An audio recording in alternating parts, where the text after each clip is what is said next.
God's time is the right time, or God's time is the best time. So jadandi taure pamusoro penguva yaMwari, God's time. Munowashe Douglas Zumbuno, a good evening to you. May the good Lord bless you. Thank you so much for tuning in. Right. First Samuel chapter 17 verse 20. First Samuel chapter 17 from verse 20. Tafadzwa Evelyn Mupotsa, a good evening to you. May the good Lord bless you. May the favor of the Lord be upon your life in the mighty name of Jesus. Amen and amen. First Samuel chapter 17. First Samuel chapter 17 from verse 20, and I'll read. Early in the morning, David left the flock with a shepherd, loaded up and set out as Jesse directed. He reached the camp as the army was going out to its battle positions, shouting the war cry. Israel and the Philistines were drawing up their lines facing each other. David left his things with the keeper of supplies, ran to the battle lines, greeted his brothers. As he was talking to them, Goliath, the Philistine champion from Gath, stepped out of his lines, and shouted his usual defiance, and David heard it. When the Israelites saw the man, they all ran from him in great fear. So it's 1 Samuel chapter 17 verse 20 to 24. 1 Samuel chapter 17 verse 20 to 24.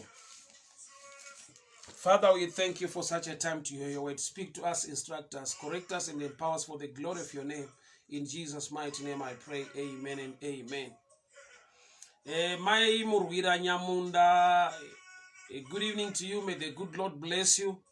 A happy birthday to you, Mama. We wish you many more. May the blessing and the favor of the Lord be upon your life. God bless you. Happy birthday to you. Nyanda verenga pano ndiye mukomana unonzi David. David atumwa na baba wake Jesse aine zvekudya, and ndokubva anzi na baba wake, kana wasvika kuhondo kune vakoma vako na King Saul, toda kuti udzoke nereport undiudze kuti zvakamira sei, vari kurarama sei, zviri kufamba sei. So he was sent, atumwa na baba wake Jesse kuti agoita zvinhu zviviri: to supply food to his brothers and to check on them and to bring back a report to his father. So atumwa as a messenger, who is a deliverer, I will also deliver food to the brothers, also as a messenger kuti agone kuongorora zvakamira sei, adzoke nereport kuna baba vake. Zvotiratidza kuti David haana kuenda on a mission to fight against Goliath. David was sent to check on his brothers by his father Jesse. Haana kuenda to fight.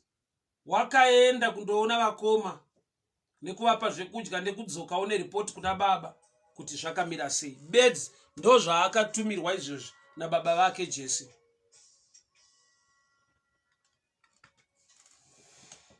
Vashoko, a good evening to you. May the good Lord bless you. I'm so happy to see you online. Mwari vakuitire nyasha, baba Tania, mwari vakuchengetei, mwari vakugonesei. Sister Shamiso Jake, you are welcome. May the good Lord bless you. May the favor of the Lord be upon your life. Thank you so much for tuning in. So 1 Samuel chapter 17 from verse 20 to 24. Nyanda verenga nemukomana unonzi David atumwa na baba vake Jesse to go and check on his brothers kuti zvakamira sei kubattle kwavari uye nekunovasira zvekudya. So he was sent as a messenger and a deliverer, auya kuzodeliver bread. But on this text, ndopa muchaona kuti David fought against Goliath akakunda. But the mission chaanga tumirwa na baba wake was to check on his brothers, which means David time yaakasvika, Bible rati akasvika hondo dza Israel dzichimhanyira pa battle line, shouting war cry, running to the battle lines to face the Philistines. Kurati haana kusvika munguva yakafanira. Why? Nokuti waifanirwa kusvika zvese zvisiko, ona vakoma vake otaura nawo, ovapa zvekudya odzoka kumba. But wakasvika pa time yekuti hondo dziri kundofesana, dziri kumhanya pa battle lines, vari kushedzera the war cry. Mufunge aigona kugara achimirira kuti kana vapedza zvema war cry nekudii ozoona vakoma vake odzokera hake kumba. But Bible rinoti wakatora chingwa nezvaanga atumwa nababa wake akapa to the keeper of the supplies. Iye kwakumhanyawo again to the battle lines. He is not a well-trained soldier. Haana kutumwa so that he can join the armies to fight. Atumwa to check on his brothers. But David left the things with the keeper of supplies, ran to the battle lines and greeted his brothers. So David wakamhanya kundojoina the battle line kune vakoma vake. Bible rati wakasira zvekudya to the keeper of the supplies, ndokubva amhanya ku battle line. Nguva yaasvika waifanirwa kuramba akabata the supplies, omirira kuti vakoma kana vapedza zvari kuita zvekuhondo izvi avaone ataure nawo. But pane chakamupusha chikamusunda kuzodza kwaive maari kwakamusunda kuti I must join these armies, ndiendewo pa battle line ndinzwa kuti zviri kufamba sei ndimboonawo. Kureva kuti haana kuuya mucamp to fight, but akasvika pa time yekuti vanhu vari kumhanya mumabattle lines to face each other. Kureva kuti akasvika pa wrong time according to the mission yababa vake Jesse. But according to the mission yaMwari nekuzodza kuri pamusoro paDavid, wasvika mu right time. So pane kutaura kwandati kuri common, kuri so popular, kunoti God's time is the best. Nguva yaMwari ndo nguva yakanaka. Ichokwadi. But kuti uzive kuti this is God's time concerning my life, kuti zviitike, it takes revelation. Nokuti pane imwe nguva uchaona kuti na iye Moses time yaanoberekwa, the deliverer of Israel from Egypt, time yaakaberekwa, naturally it was wrong time. Nokuti akaberekwa nguva yekuti vana vese vechiIsraeri vakomana vaifanirwa kuurawa. Kureva kuti akaberekwa mu atmosphere ine rufu, mu atmosphere yakadeclarewa death sentence naHerod na Pharaoh. Kureva kuti Pharaoh angati mwanakomana wese wechiHebrew ngaafe. Ndo time yakaberekwa Moses, which is wrong time.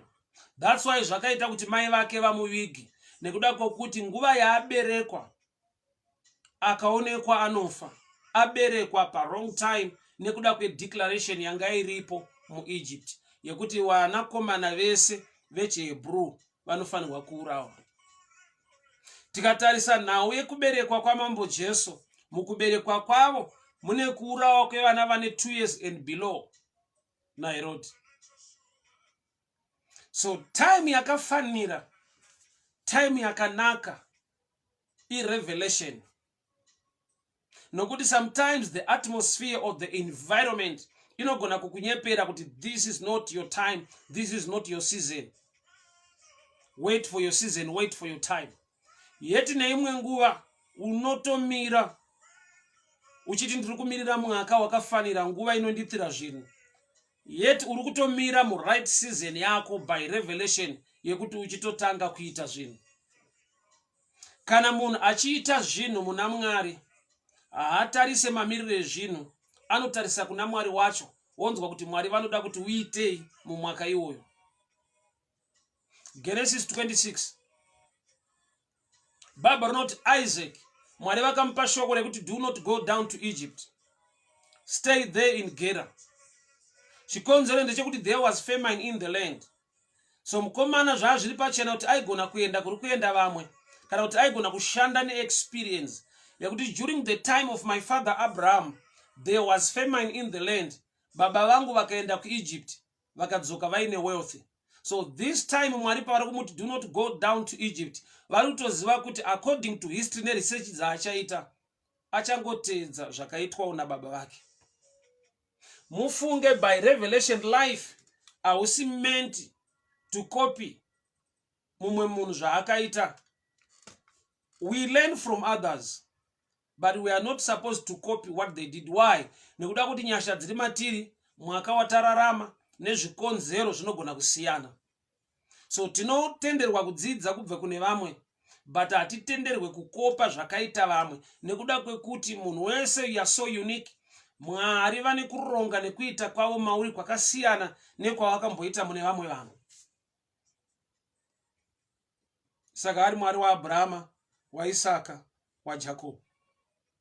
Zvoreva kuti pane time yaanopareta naAbraham, opareta naIsaac, opareta naJacob, opareta naMoses, opareta naJoshua. Achiopareta nawo ane kuita kuri different. I'll give an example. Moses paRed Sea wakatambanudza tsvimbo vanhu vakacrossa on dry ground. But under the leadership of Joshua there was another river to cross, inova Jordan River. Yet Joshua is a leader asinawo tsvimbo manje. Ende Mwari havana kumupa instruction sei yakapiwa Moses nyangwe ari kufesa a river uku vakambofesa Red Sea. It was different. Yet vese vakacrossa. Against the lions, Daniel wakawanirwa nyasha akasurvive in a lion's den kusvika abuda. But when Samson came against a lion in the fields of Timnah, God empowered him, akabvarura shumba into two. Vese vane breakthrough pashumba, but kuti uyabuda sei, Daniel haana zvaakadziita, he was saved. But kana ari Samson, he was empowered. So pane nguva yekuti uri musituation yakambopindana naningi, akatokuudza kuti pazvakandiomera zvikadai ndakaita 5 days fasting and prayer, pazvakandiomera zvikadai ndakatora nzira yakati neyakati svika Mwari vakandipa breakthrough. Zvakanaka kuti unzwe kuti Mwari vakamupa breakthrough, vakamupa kukunda. Asi chakanakisa kunzwa kuti Mwari vanoda kuti uitei iwe on individual capacity maringe upenyu wako nesizeni yauri uye nezvikonzero zvakaiswa naMwari ipapo. So time yasvika David is not the right time naturally. Haisi time yakafanira kuti mfana mudika akadaro atumwa kuzongosiya chingwa asvikire patime yekuti vanhu vari kumhanya kuma battle lines. It was wrong timing. Yet it was the right time. Nekuda kwokuti Mwari varoda kuunza victory kwa Israel, deliverance kwa Israel through this boy called David. He was not a well-trained soldier. Yet Mwari vakashanda naye akaunza ma results, akaunza deliverance to Israel. So ndandikutaura pamusoro penguva, pamusoro pemwaka, pamusoro peseason. Mamiriro akaita zvinhu mwaka watiri, mwaka wokuti zvinoita kuti ungogamuchira kuti aiwa zvakaoma, aiwa zvinhu hazvisi kuita. But ukada kuziva the mind of God mumwaka wakadai, you'll be surprised. Dzimwe nguva unotonzwa Mwari vachitotaura kwauri kuti this is your time, this is your year, this is your season. I'll show you something. Regai ndikuratidzei kuita kwaMwari pamusoro pemwaka kana kuti nguva. Exodus chapter 12.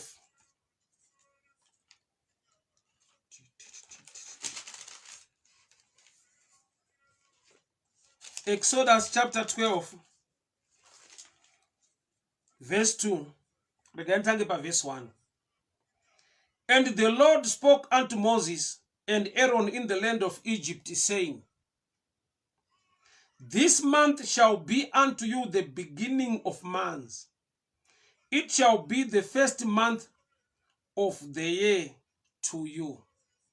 Kana makambonzwa inonzi Jewish calendar, ndo pazvakatangira apa. Mwari achishanda nevana veIsraeri akavabvisa pakuoperata nekalenda nesystem yanga iripo. Mwari ndokubva vati, this shall be the month unto you, this month shall be the beginning of the months. Mwedzi uno ndokutanga kwemwedzi wenyu. It shall be the first month of the year to you. Handizive kuti madates mwedzi zvazviri papi, but nokuti Mwari vafunga kuburitsa vanhu out of bondage, Mwari vakuvasetera ekalenda. Mwari vakuvapa kumwe kunzwisisa neimwe nguva yakasiyana nenguva yevanhu vekunyika. Kureva kuti munguva yatiri iyo iyi yekuoma kwazvo nokunetsa kwazvo, ingangodaro iri nguva kune mumwe munhu yekuti zvinhu zvako zviite zvakanaka. Pastor Moses Ufumeli, how are you doing? Say, how are you keeping? I'm so happy to see you online kwakadiko ku Island. May the good Lord bless you. So by revelation, nguva yatiri iyo iyi ingangodaro iri nguva yako uri mwaka Mwari wawakatara to bless you and to change your life or to prosper you. But nekuda kwekuti unenge wadzokera kukalenda yevanhu nekumamiriro ezvinhu munatural realm, unogona kusanzwa Mwari vachitaura kwauri kuti this is the first month of the months or the first month of your year. Kuda kuti une gore rako, une mwaka wako, une mwedzi neseason yako, maringe Mwari zvavanoda kuti uite. It reminds me nyaya ya Leah. Bible rinoti Leah haasiriye anga ashandirwa naJacob. Jacob wakashanda kuti arore Rachel, but ndokubva azotanga arora Leah nekuda kwekuti baba vake Labani vakaunza Leah usiku vakamisa mumba muna Jacob. Iro shoko richiti kuchema kungauya usiku asi mfaro unouya mangwanani. But pane umwe usiku wakaitira zvakanaka Leah, kuchema muupenyu hwake kukapera. Kureva kuti waiva usiku kune vamwe, but kuna Leah ndo chakava chiedza, ndo yakava season mwaka wokuti agone kuwanikwa. Akawanikwa murima, akarorwa murima, zvinhu zvake zvakafamba nekuda kwekuti kwakava nerima. Baba vake Labani vakamisa mumba muna Jacob. Zvoreva kuti rima, mamirire zvinhu asina kunaka, inogona kunge uri mwaka womwe munhu wokuti zvinhu zvake zviendeke zviite zvakanaka. Mukatarisa nyaya yaBoaz naRuth, nyaya yakaitika zvekuti Ruth wakatotipwa naNaomi kuti enda undorara kutsoka kwaBoaz. Kureva kuti Boaz communication yake naRuth kuti azosvika pakuwanikwa Ruth yakatanga usiku. So pane nguva yekuti economy unenge usiku kune rima, mamirire ezvinhu muupenyu anorepresenta usiku nokuti haasi kufamba zvakanaka. But kune mumwe munhu ukatsvaka kuziva pfungwa yaMwari, usiku ihwohwo ndo chiedza chako, ndo mangwanani ako.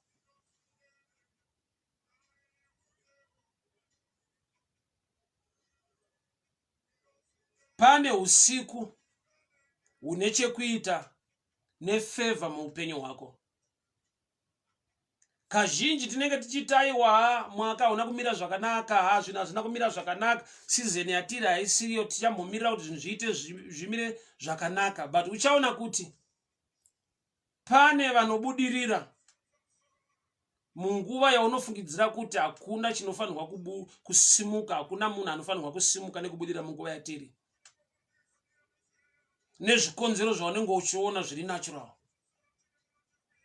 But by revelation unofanirwa kuziva kuti Mwari vanogona kukonzera mwaka wako kuti ukwane, gore rako ritotanga izvezvi.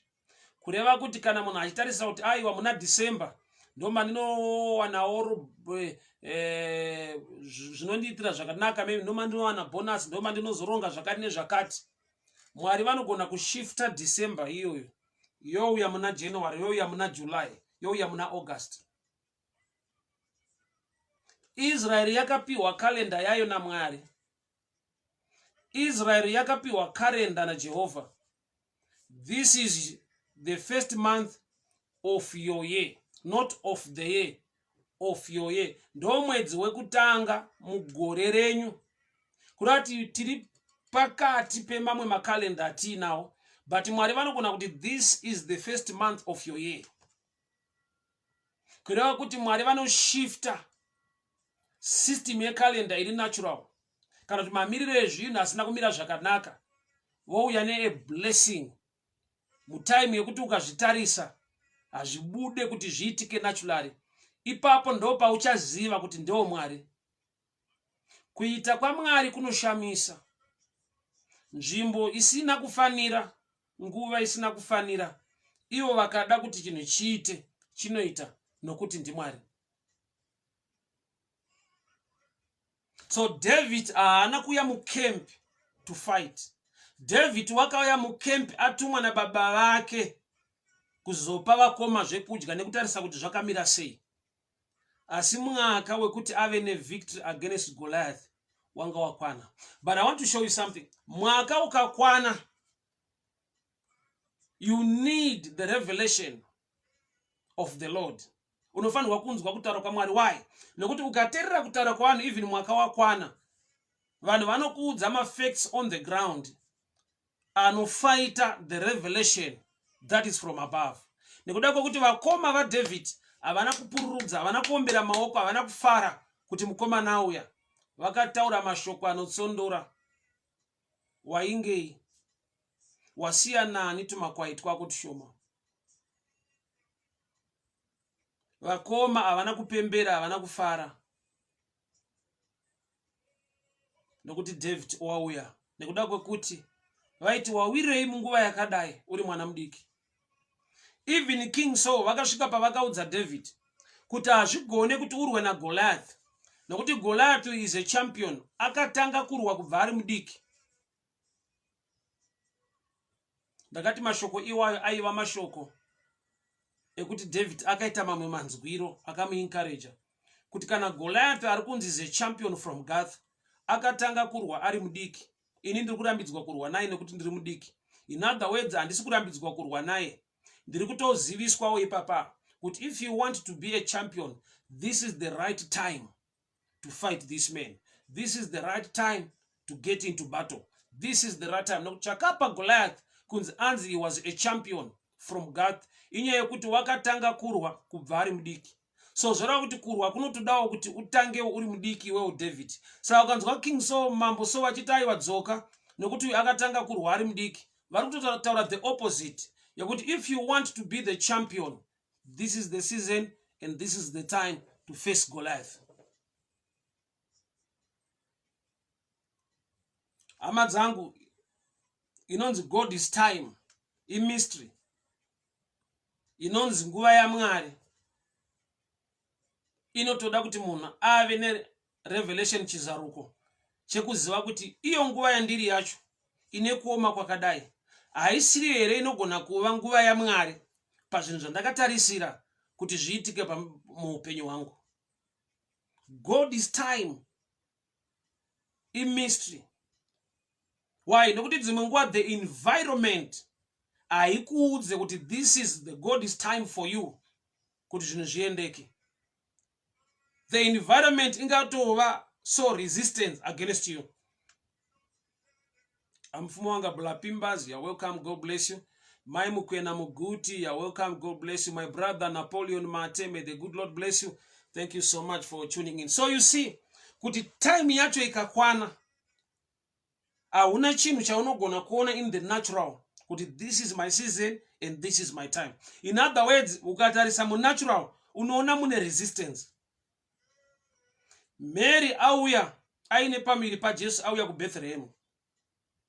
Although it was a prophetic place according to the book of Micah 5 verse 2. Inoti Bethlehem Juda nyangwe uri mudiki kumaridze kwa Juda asi mauri muchaberekwa mambo. So the prophetic place yekuberekwa kwa Jesu I Bethlehem. But Mary na Joseph pavanosvika mu Bethlehem, there was resistance to an extent yekuti vakatodzwa kunzi hapana room.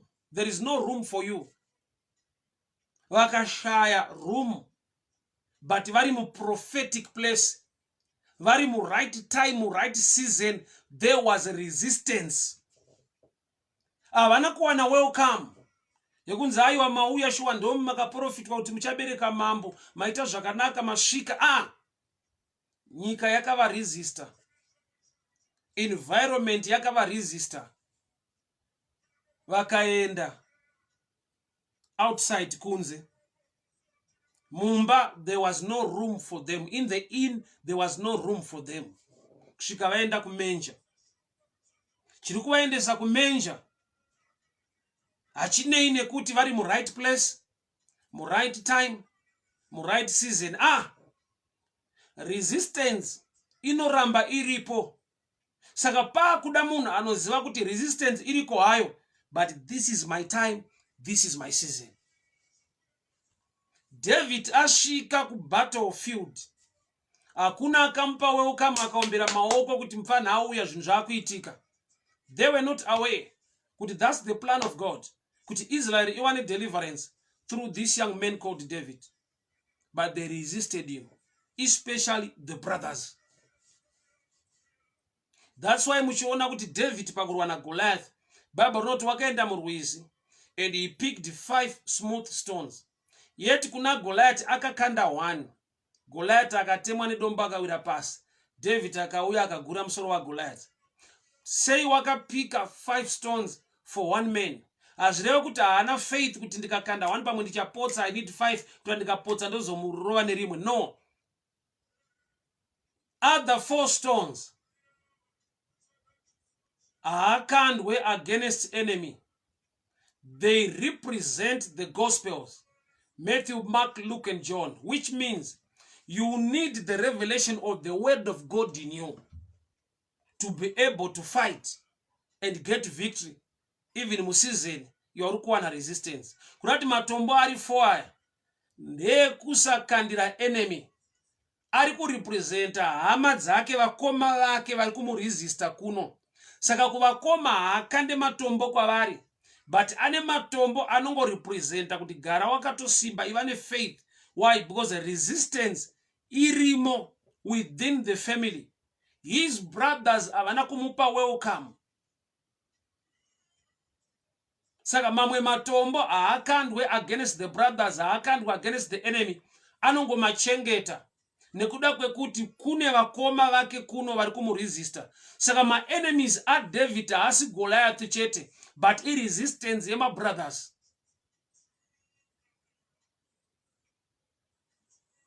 People of God, hear me very well.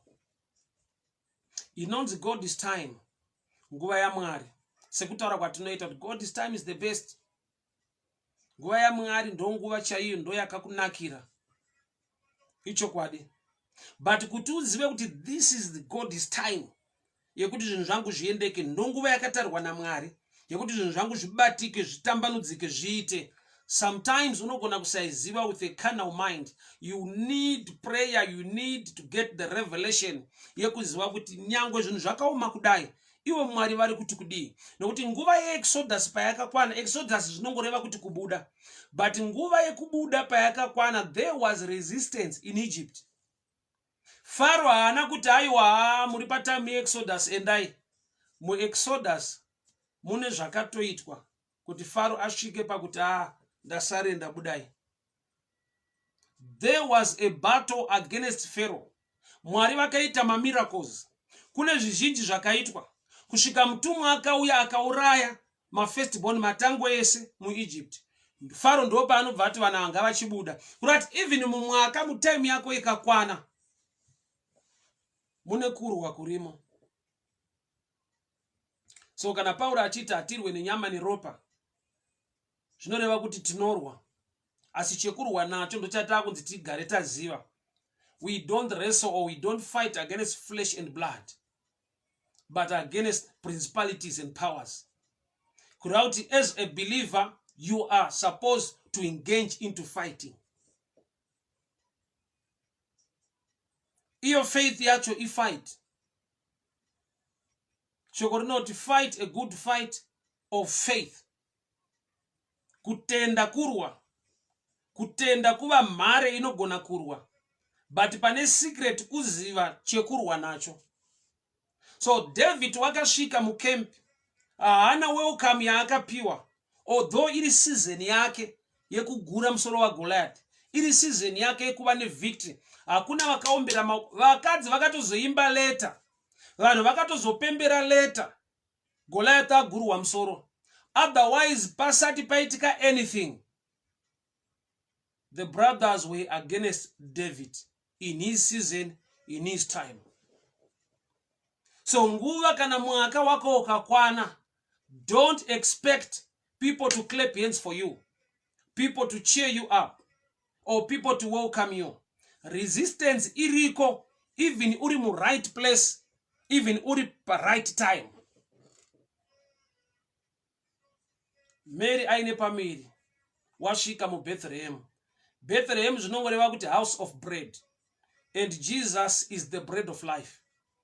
Wacho ane chingwa muimba yechingwa ndiye ari kunyimwa opportunity, ari kunyimwa room, ari kunyimwa space. Kureva kuti chingwa chakashayiwa room muimba yechingwa. Hazvina basa kuti Bethlehem zvinoda kuti house of bread. Chingwa chacho manje ndochiri kuwana resistance mu house of bread. So there are times yekuti resistance inogona kukoresa moyo ikakunetesa kuti kwana vachiresista, so because tine pfungwa yekuti ayo kana uina Mwari vafanira kuresista, panofanira kungoita zvinhu. Inzwai, chinonzi breakthrough kutobreaka chaiko kuti uite pass through. Breaking kuda kuti pane ka resistance karipo.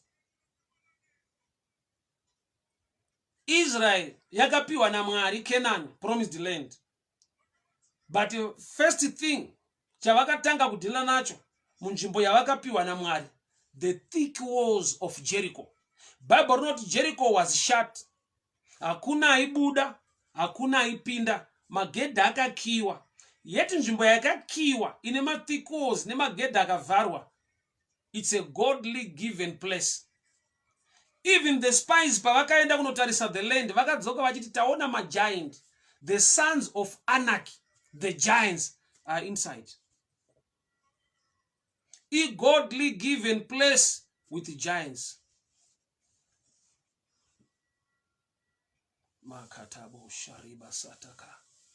Mante balando roboshia kato. So mwaka wako ukakwana, nguva ya Mwari ikakwana yekuti zvako zviite, zvinotoda kuti uve nechizaruko, uzive kuti resistance kana ikavapo, I must stand the ground nekuda kwekuti this is my season, this is my time. Nokuti kazhinji munhu anotayo kana iri nguva yangu yakwana, masuwa anofanirwa kuvhurika. But Bible rinoti Jericho was shut, hakuna aipinda, hakuna aibuda, yet it's a godly given place. It's part of Canaan, inzvimbo yavakapiwa naMwari, but marudzi arimo haapete maoko kuti Mwari vakakupai just get in and take. They will fight as well. Panika resistance karipo, even zviri zvako. When we patinoita conduct deliverance, unoona kuti nyango ukanamatira munhu ane demoni, demoni haringoti it's okay mamunamatira regai ndiende, rine ka resistance karipo. So unonzwa demoni richiti hazviite ndewangu, harorwa hazviite ndewangu, hakuna kwaanoenda, hazviite ndewangu, hazviite. Demoni harina munhu rakasika. Iko kuramba neresistance yese ikoko, kuitira kuti kana usingazive simba riri mauri, kana usina kutenda, unogona kuti aiwa saka zvaramba regaitisiye. Wakaipa haana simba, wakaipa ane nharo.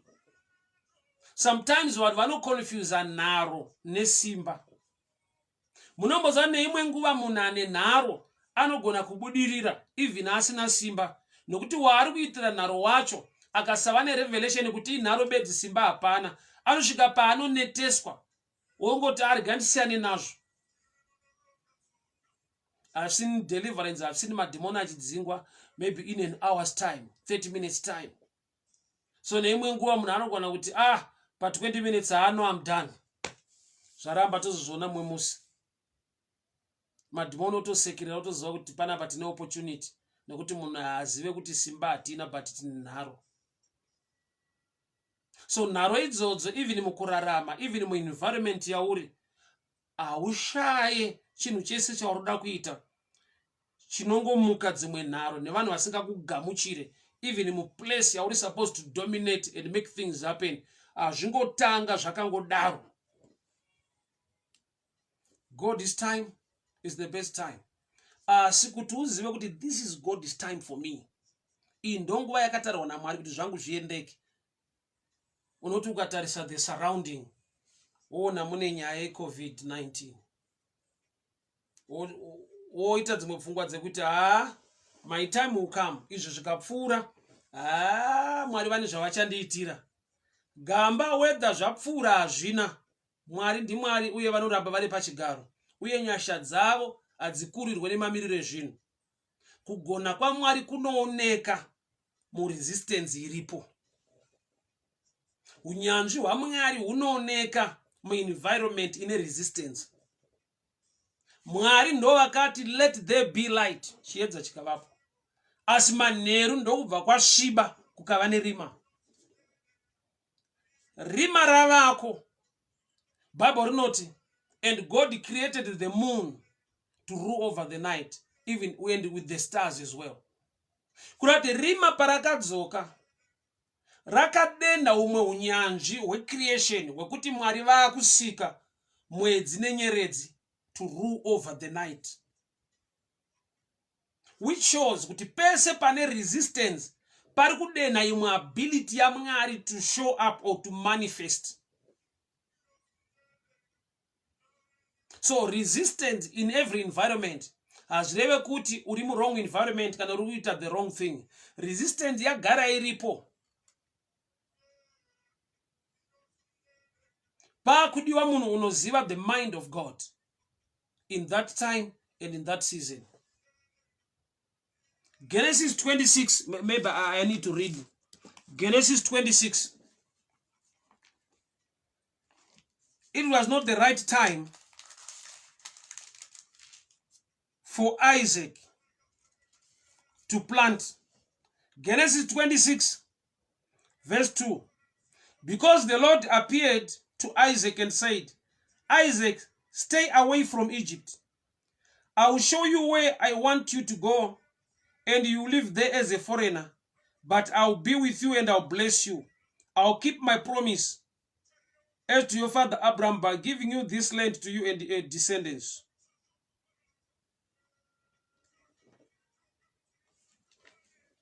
People were going down to Egypt to look for green pastures. I remember saying this statement. Kuti vanhu vari kunyika kana kuti by common sense, when things are hard, wanzwa kuti kwakati ndokune zviri nani. Truly you move to a green pasture. But us now as believers, Psalms 23, the Lord is my shepherd, I shall not want. He leads me. He leads me. Kureva kuti we don't look for pastures. Why? Because we are sheep. There is a shepherd unoziva where to take you to. Jehovah ndiye mfudzi akanaka. Ndiye anogona kutungamirira munhu. Munhu haasi designed kutsvaga mafuro. Munhu ari designed kutevera mufudzi anoziva kune mafuro. We trust on the knowledge and the wisdom of God. Why? Nekuti pandiri kuona nhasi kuti panenge pari green, you never know tomorrow kuti panenge pachiri green here. It reminds me kuna Genesis 13. Lot unoseparata kubva kuna Abraham. Lot unopiwa opportunity yekusarudza kwekuenda. Bible rinoti wakaona kwakasvibira like the garden of God towards Sodom. It was so green. Ndokubva aenda ikoko. But at the end of the story, he came out of Sodom and Gomorrah without anything. Akabuda ari bachura asisina chinhu. But chakamudrive at that direction, it was so green. Kwakakasvibira kwakakanaka. Kurati akatevera mafuro. But look at Abraham.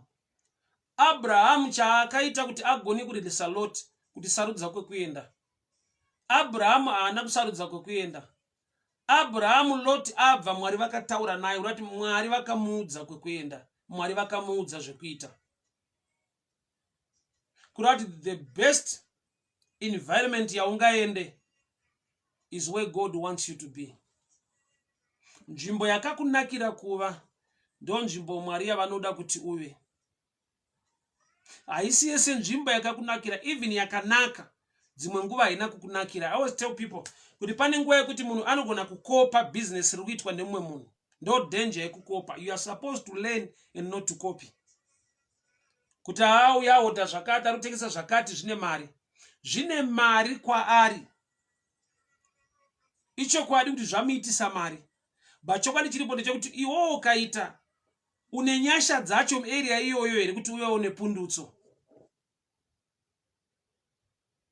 Unokopa zviri kuitwa nevamwe, but chausingagone kukopa inyasha dzavainadzo mune zvavari kuita. Skill is not enough without grace in such an environment. Intelligence is not enough without grace in that field. Success ya Noah pa aki yake haisi pa architect pa kugona kuvaka.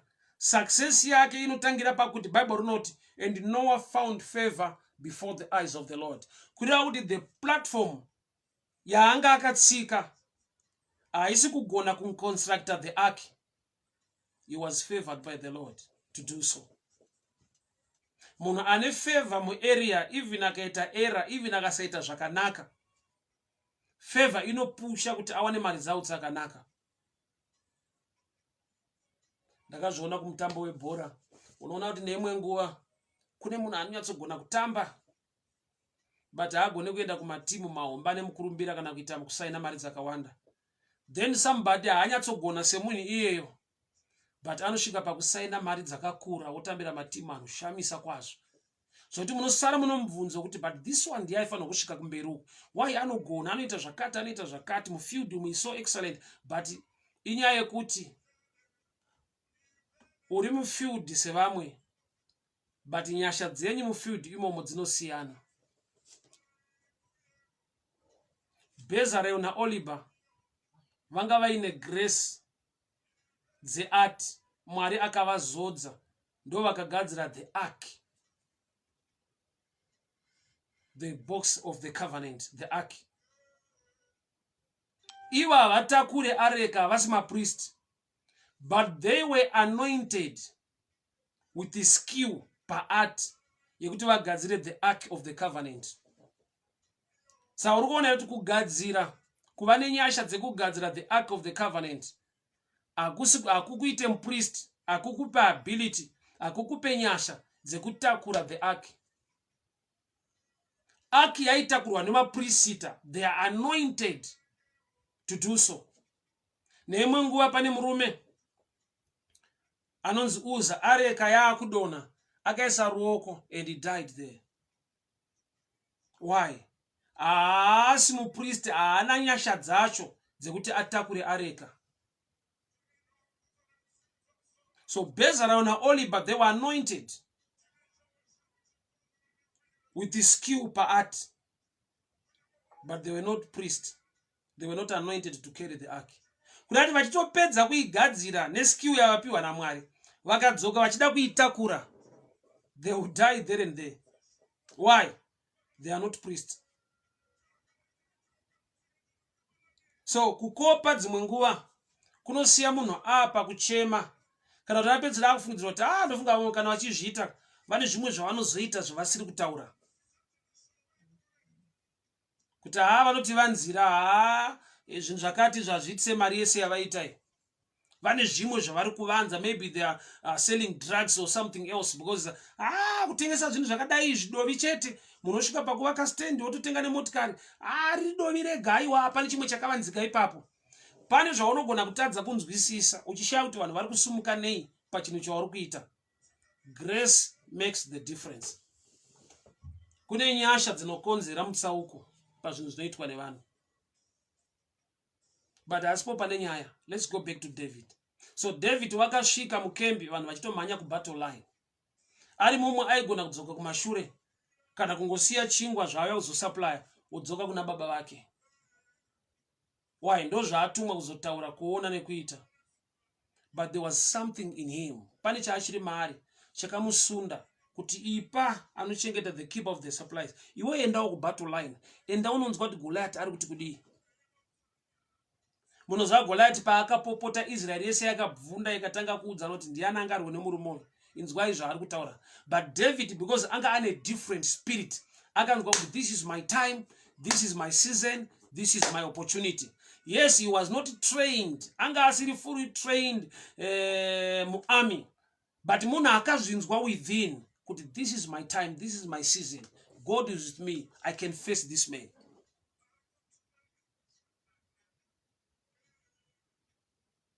Your season and your time dzimwe nguva inouya yakatakura resistance, so kuti at the end unowirirana neenvironment nemamirire zvinhu kuti nguva yedu ichakwana, wotoshedzerawo futi kuti God's time is the best, haichakwana nguva yaMwari, Mwari vachazvitendera kuti zviendeke zviite. Pane zvekuti nguva yaMwari yakwana yekuti zvinhu zvako zviitike, Mwari vari kuda kuona ushingi nekumira kwako. Mwari vanotaura naJoshua, be strong and courageous. Mwari havana kumuti aiwa nokuti uneni chero zvawaita tinongokupa Mwari vari kutomuencourage, vari kutomusimbisa. Be strong and be courageous. Vari kumumotivata, vari kumupa shungu nekumushingisa kuti ndinewe, but I want you to be strong. Why? Nokuti pane pamwe panonida kuti uve strong, although uri anointed, but pane panonida kuti uve strong.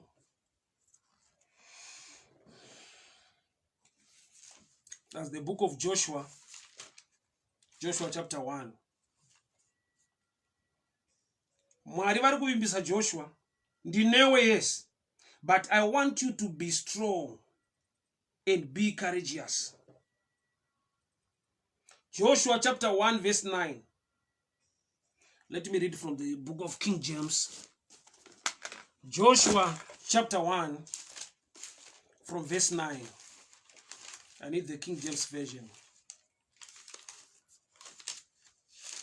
Joshua chapter 1 from verse 9. And the Bible reads, have not I commanded thee, be strong and of a good courage, be not afraid, neither be thou dismayed, for the Lord thy God is with thee wheresoever thou goest. Mwari vari kuencourage munhu wavainaye kundodawo munhu ane ushingi. Ndinewe, nyasha dzangu dziri pauri, but be strong and courageous. This is your season, Joshua, to take over. God has appointed you, he has anointed you, but he also wants you to be strong and be courageous. Kuti mwaka wako ukakwana, panotoda kutarisirwa kunzi uye munhu akashinga, anoziva kuti pano ndinofanirwa kumira svika zvinhu zvaita zvakanaka.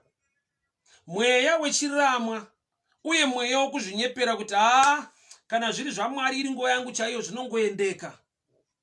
That statement is dangerous. Yakonzera vanhu kupotsa season nemwaka wavo nekuda kwekuti anenge ane statement yekuti kana iri nguva yangu Mwari varipo vaneni zvinoendeka, hakuna anondiresista, hakuna anoramba. Apa Mwari vari kuna Joshua, be strong and be courageous. David akava neushingi akamhanya pabattle line, kusvika paanonotora matombo kurwizi wozokanda dombo oraya Goliath. Chirimo mari, ushingi uri mari. Zvinotora kushinga kuenda kurwizi, wotora dombo wonofesa munhu ane pfumo, wonofesa munhu ari kunzi is a champion.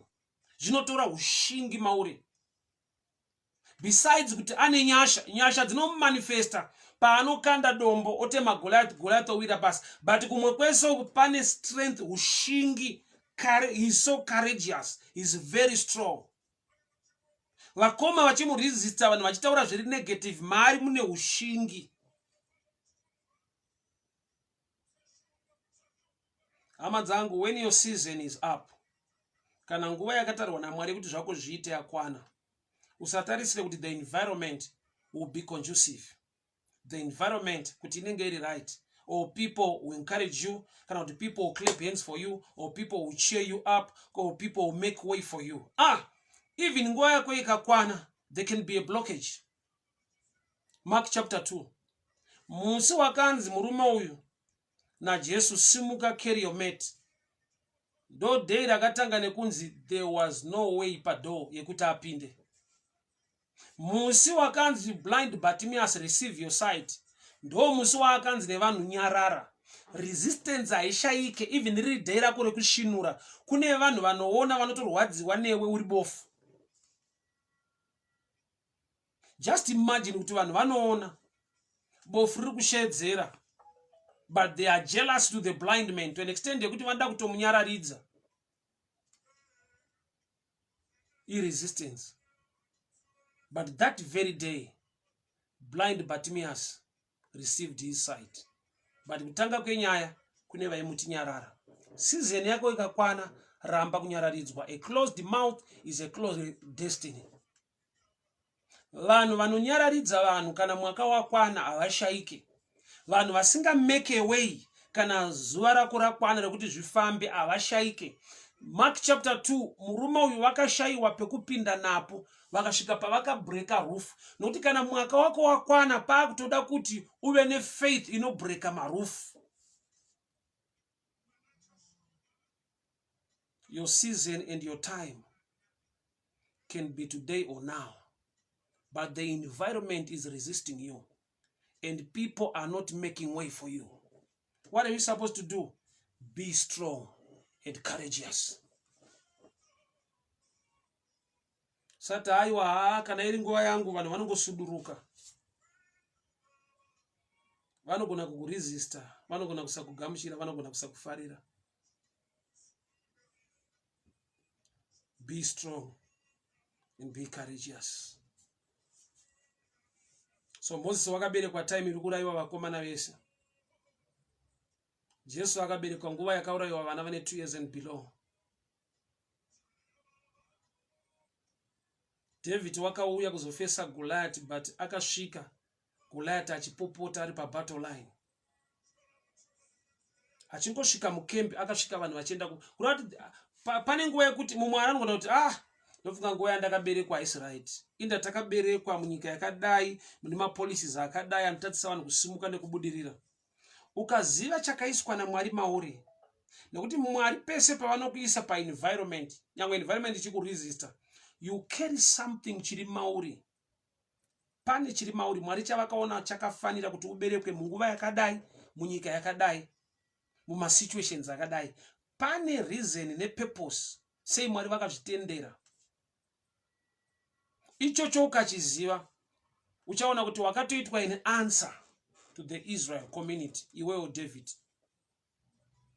Chamboita kuti usvike time yawatumwa nechingwa, usvikire Goliath achipopota, zvaitirwa kuti unzwe matauriro ake. Nokuti David akapika fight pamatauriro ya Goliath. Nokuti Goliath aitaura achiti varanda vaSauro, choose a man who can fight me. David ane revelation yaaiziva kuti hatisi varanda vaSauro. We are the servants of the Most High God. Matauriro a Goliath aka encourage David kuti I can fight this man. Why? Because number one, arutipa wrong identity. We are not servants of Saul. We are the people of God, the people of Israel. And the Goliath are going to choose a man who can fight me. Goliath, David was still a boy. Kurati matauriro ya Goliath ndiye kutoziva kuti if you choose a man, I can defeat that man. But a boy is dangerous. So